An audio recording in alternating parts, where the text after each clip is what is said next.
primer lugar agradezco a la escuela por esta invitación a participar en esta actividad, en particular a su directora, mi amiga Anita Calderón, y también, por supuesto, al resto del equipo docente, a mi amigo Guido Aguila, y al resto de los amigos que varios de ellos los conocí en algunas de mis visitas por Lima y por otras ciudades que tuve el placer de conocer gracias a los amigos de GACAL.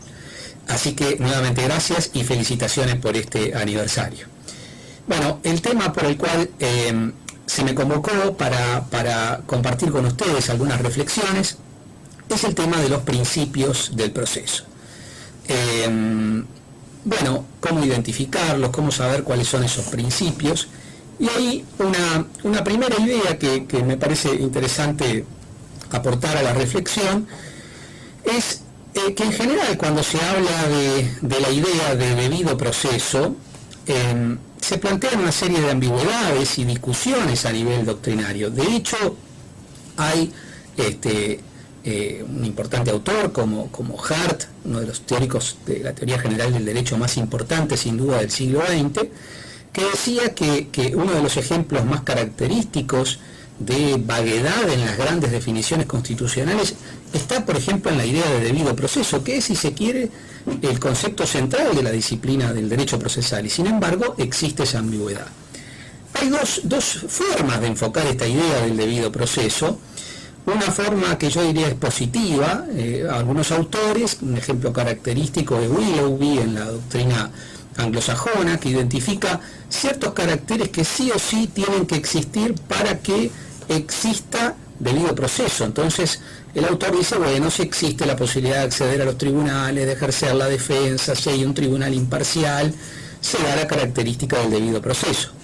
Y otros autores que lo definen negativamente, dicen, bueno, si se ocurre tal situación, si se viola tal garantía mínima, si falta tal presupuesto, no hay debido proceso. Pero en general falta cerrar ese concepto.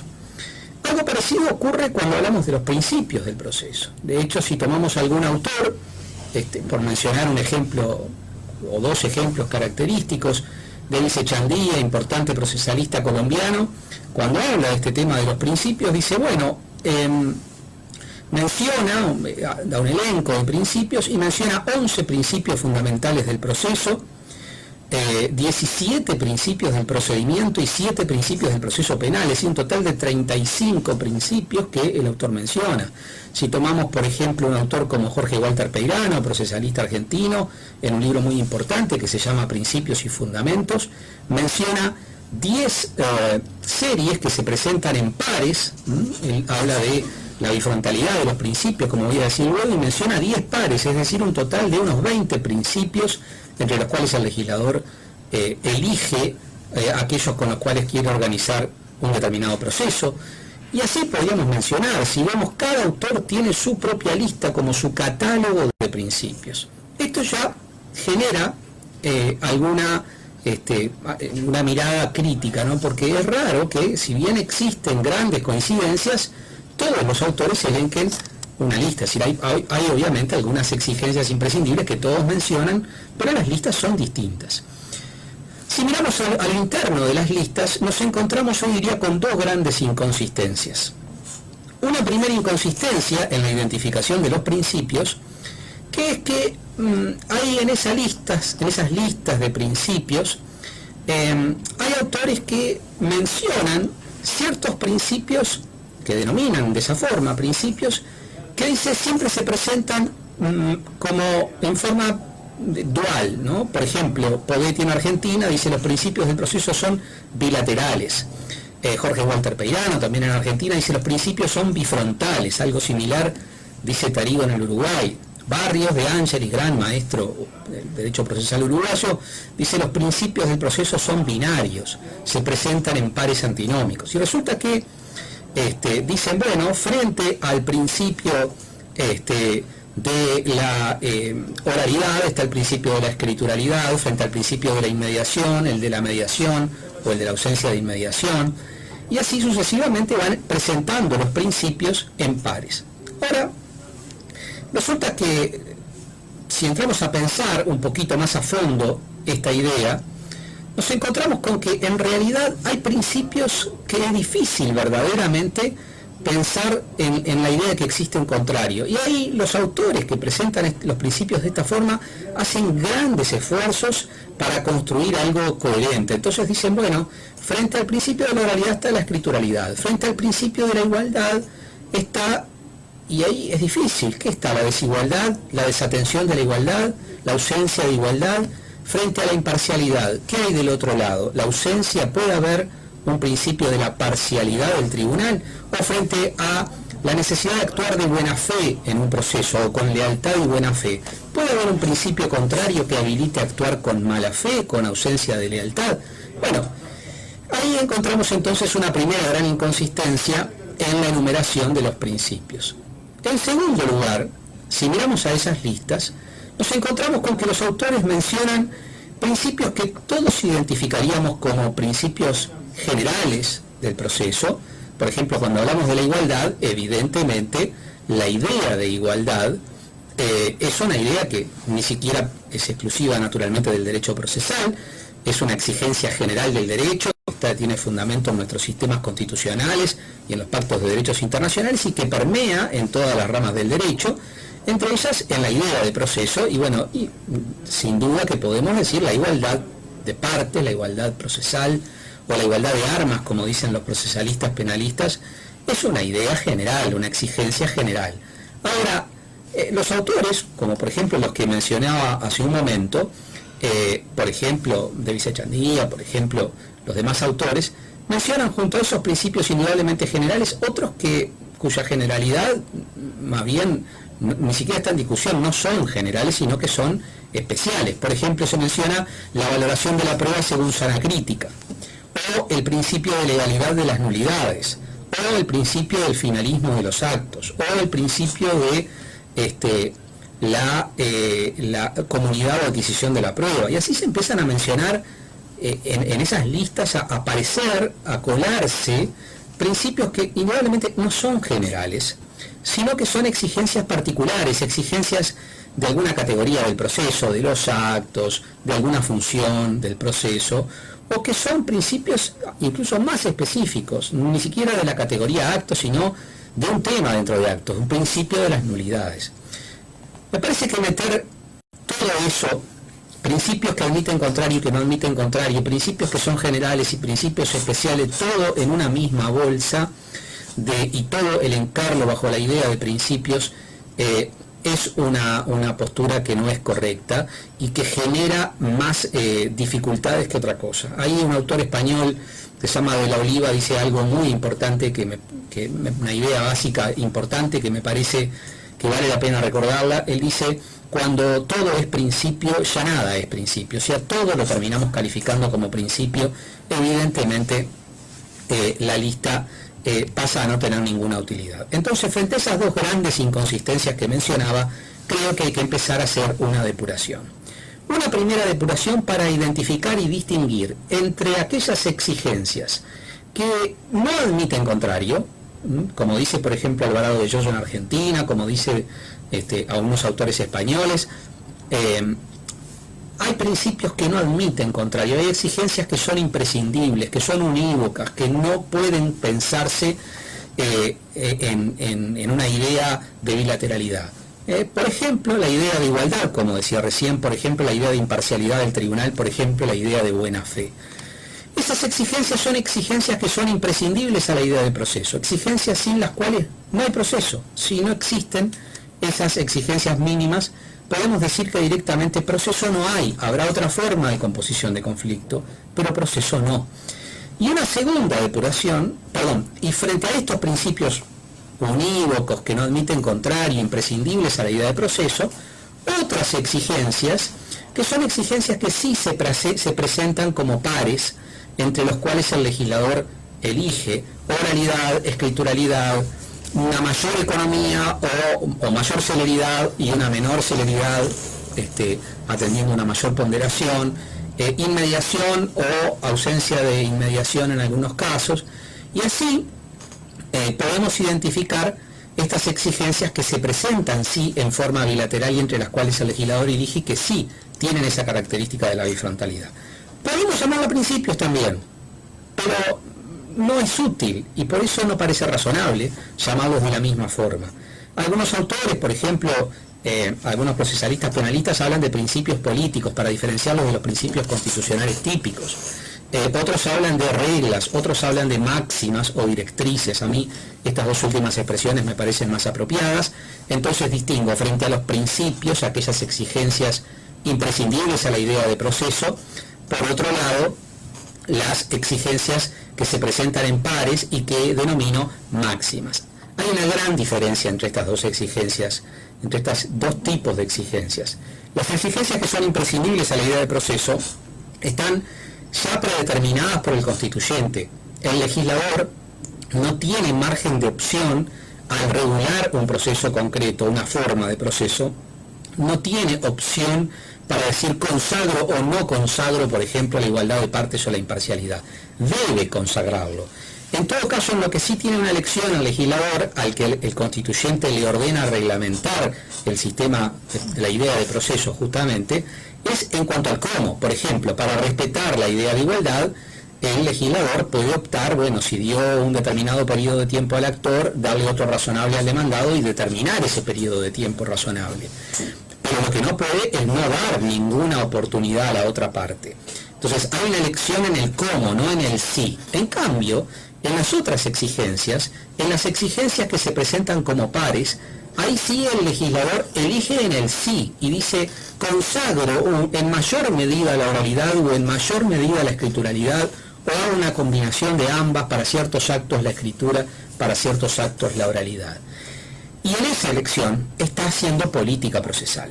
La política procesal que desarrolla el legislador se hace a través justamente de la elección entre estos pares antinómicos.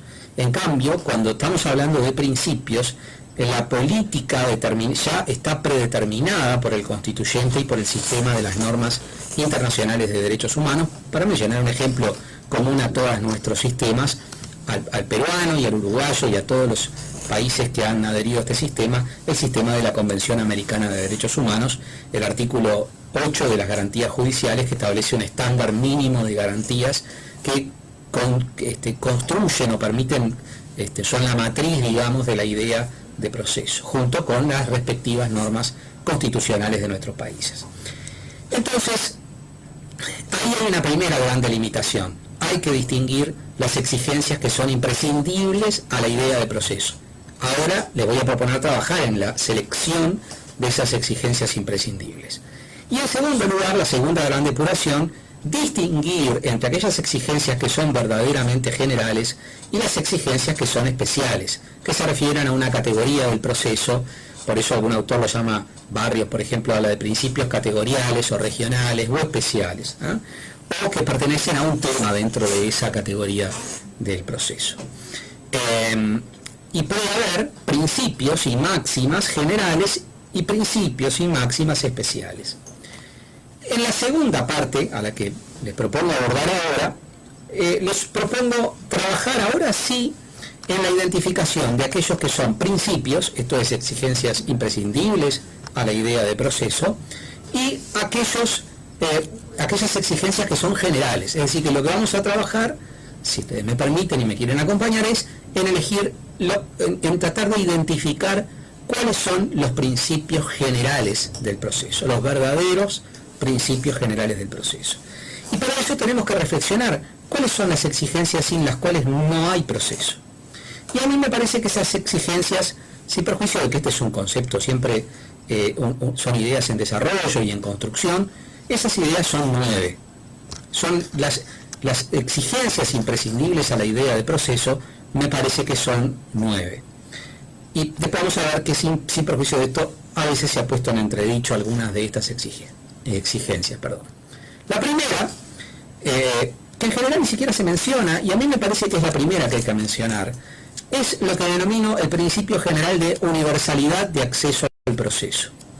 De acuerdo a este principio, que está consagrado en todas nuestras constituciones, a veces explícitamente, por ejemplo la Constitución italiana, la Constitución española, la italiana del 47, la española del 78, en otras implícitamente, por ejemplo en la Constitución uruguaya este principio está implícito en el sistema.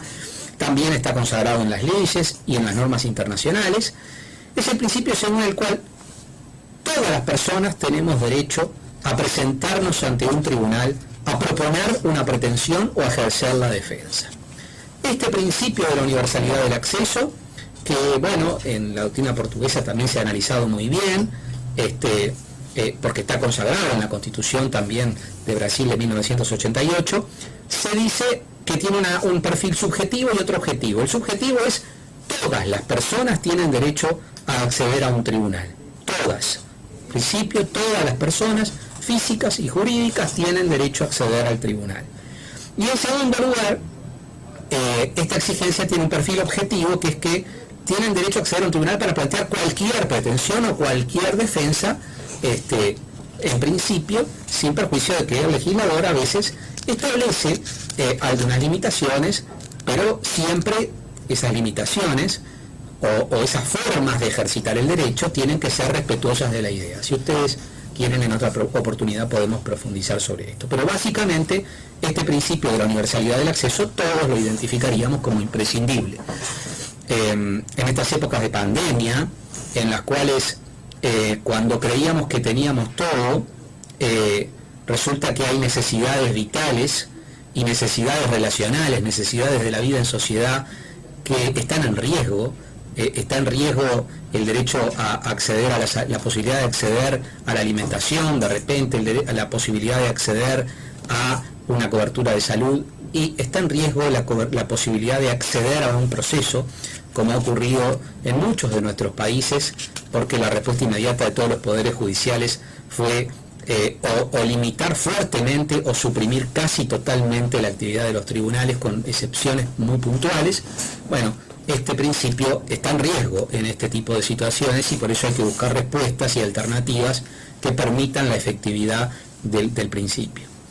Una segunda exigencia, que me parece que también es imprescindible a la idea de proceso, es la exigencia que denomino de iniciativa de parte. Esto es lo que se llama en el derecho procesal civil principio dispositivo, en el derecho procesal penal principio acusatorio. Algunos hablan de sistema más que de principio, pero a mí me parece que más allá de las terminologías, lo importante, lo relevante, es que una exigencia sin duda imprescindible en nuestros sistemas constitucionales es que la actividad del tribunal es provocada por la parte, es requerida por una parte. Eso está establecido, por ejemplo, en la Constitución uruguaya dice que no puede haber juicio criminal, no puede haber proceso penal sin acusación de parte o del acusador público. Esto por la posibilidad teórica de que exista acusación privada o acusación pública. En el sistema procesal civil puede entenderse que también existe un principio similar.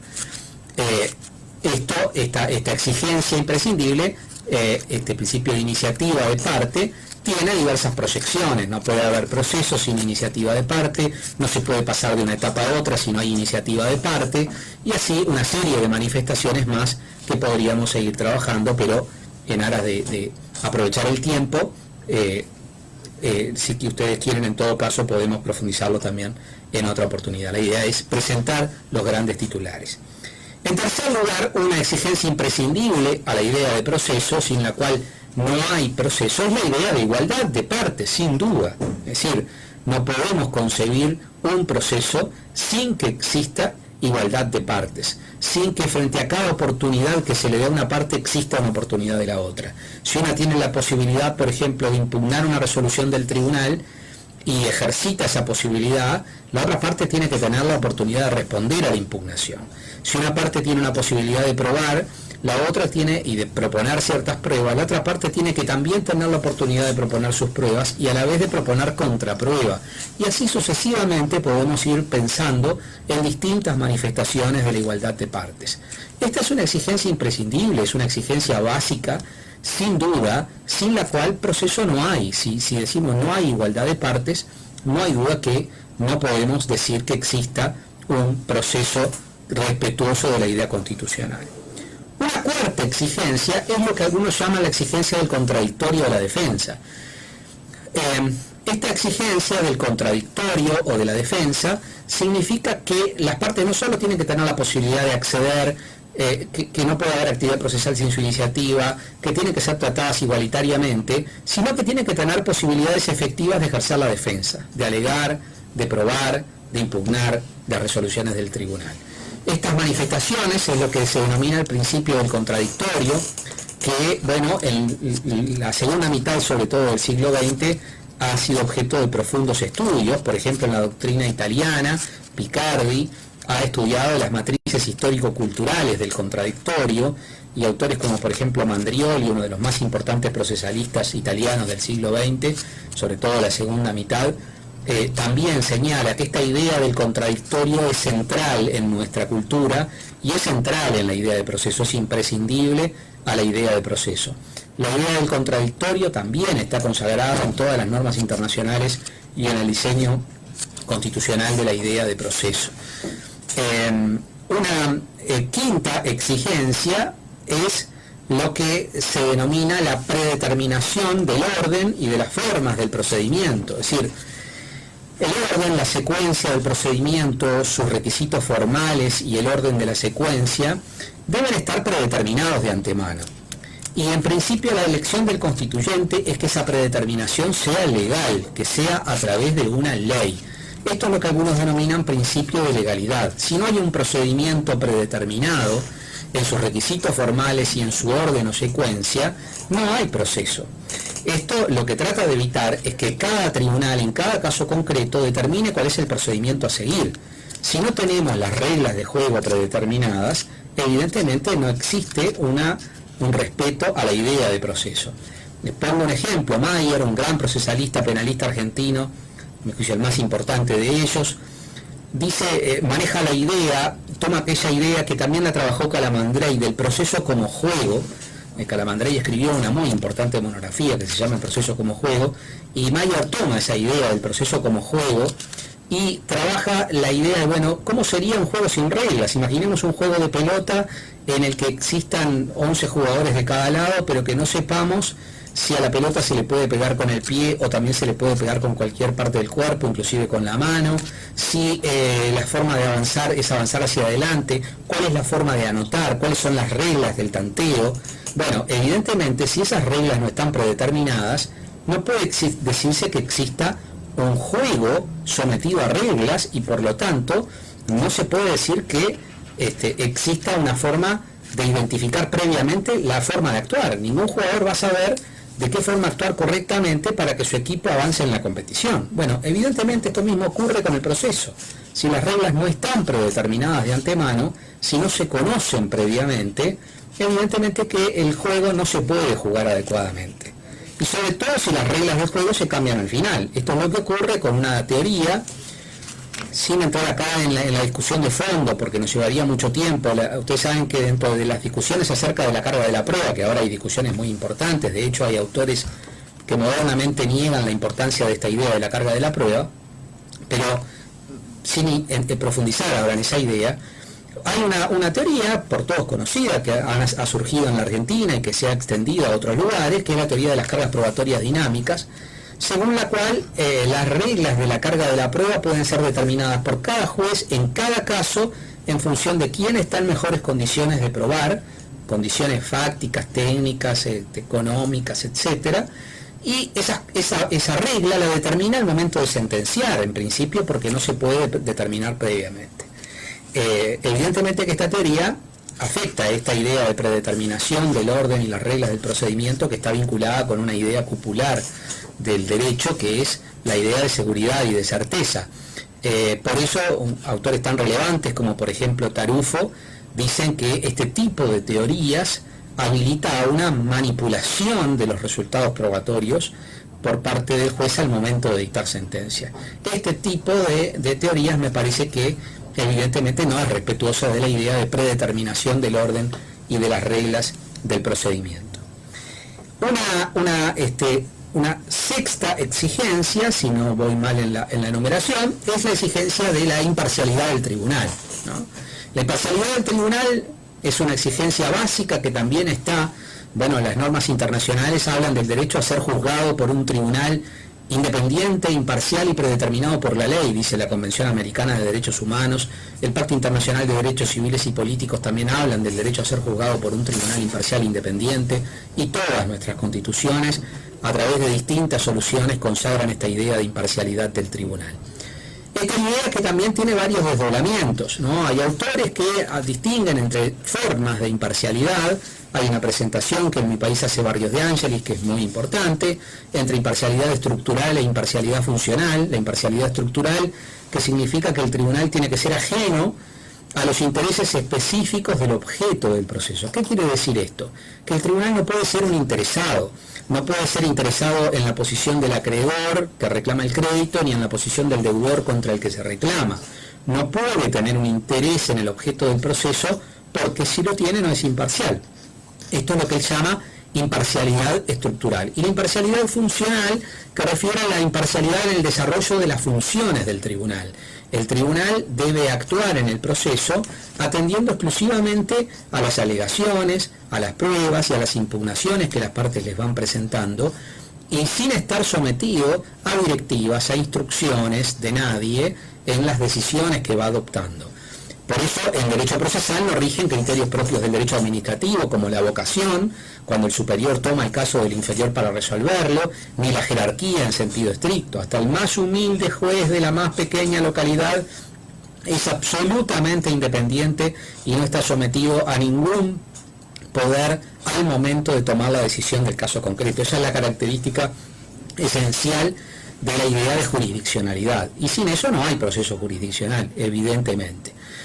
Otros hablan de imparcialidad interna, imparcialidad externa, otros distinguen imparcialidad de independencia. La independencia se vincula con lo que antes yo denominaba como imparcialidad funcional, siguiendo a Barrios. Bueno, en fin, hay distintas formas de presentar este tema. Por ejemplo, Goldsmith hizo un trabajo hace muchos años en Argentina y habló de la idea de imparcialidad, de que el tribunal no debe ser parte, esta idea que es tomada y también desarrollada por Alvarado Belloso en Argentina. En definitiva, son todas manifestaciones y formas de presentar la misma idea: el tribunal debe ser imparcial.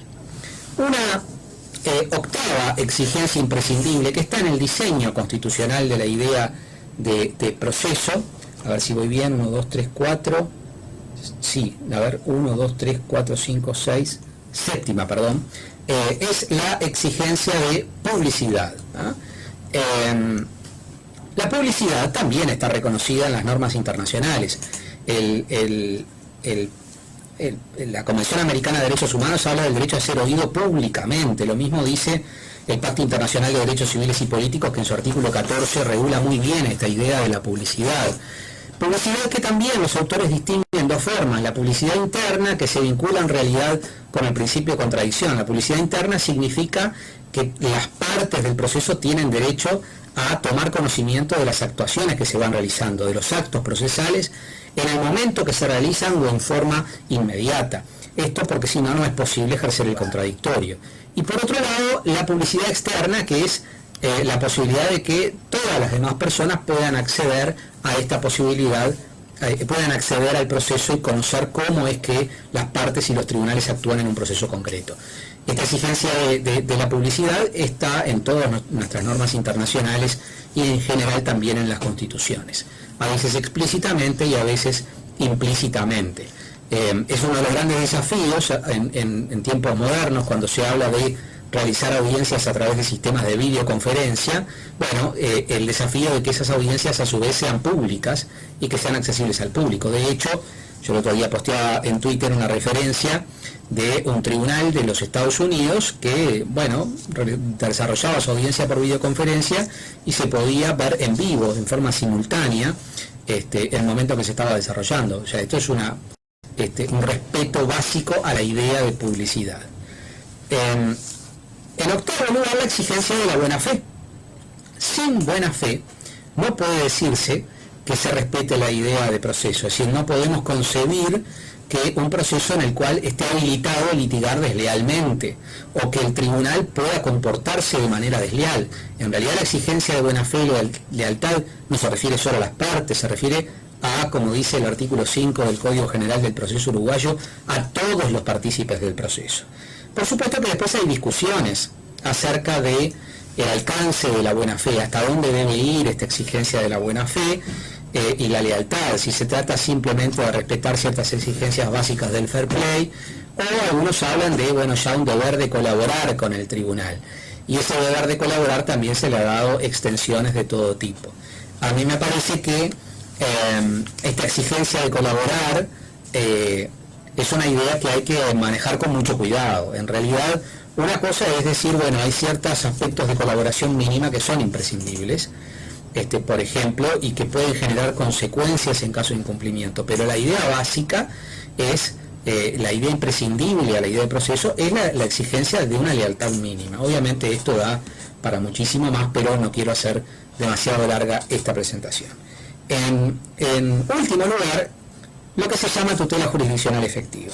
Y acá tenemos un gran problema, un problema parecido al de los principios. Con el concepto de tutela jurisdiccional efectiva ocurre que ha sucedido algo similar a lo que ha sucedido con la idea de principio. Se ha metido, se ha hipertrofiado el concepto de tutela jurisdiccional efectiva, introduciéndole características cada vez más amplias. Entonces al final todo es tutela jurisdiccional efectiva y, parafraseando a De la Oliva, en definitiva nada es tutela jurisdiccional efectiva. ¿Cuál es la exigencia básica de la tutela jurisdiccional efectiva y qué es imprescindible a la idea de proceso? Es que todo este sistema del proceso está destinado a que, en primer lugar, exista una respuesta del tribunal, que esa respuesta se dé en un tiempo idóneo, razonable, temperativo, que sea una respuesta que responda en principio al problema planteado y que además, una vez que exista una resolución del problema planteado, esa resolución sea realizable, sea ejecutable. La tutela jurisdiccional efectiva exige que haya una sentencia del tribunal, que haya una sentencia en tiempo oportuno, que resuelva el objeto del proceso, el tema que se le planteó, y que después esa sentencia se pueda llevar a la práctica.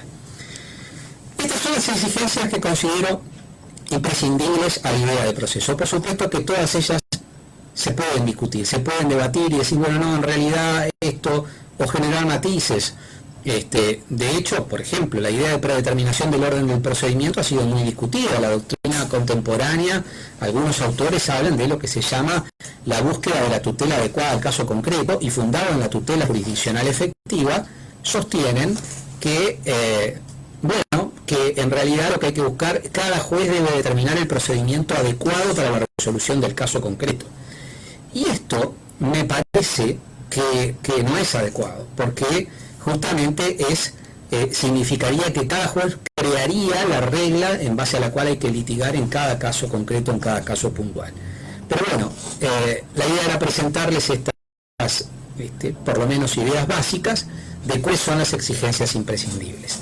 Todas estas exigencias se cumplen, estas 9 exigencias que les estaba mencionando, podemos decir que hay un proceso debido. El debido proceso es el proceso que respeta sus principios, es el proceso que respeta los principios básicos del diseño constitucional. Estos 9 principios generales que intenté presentarles en esta exposición.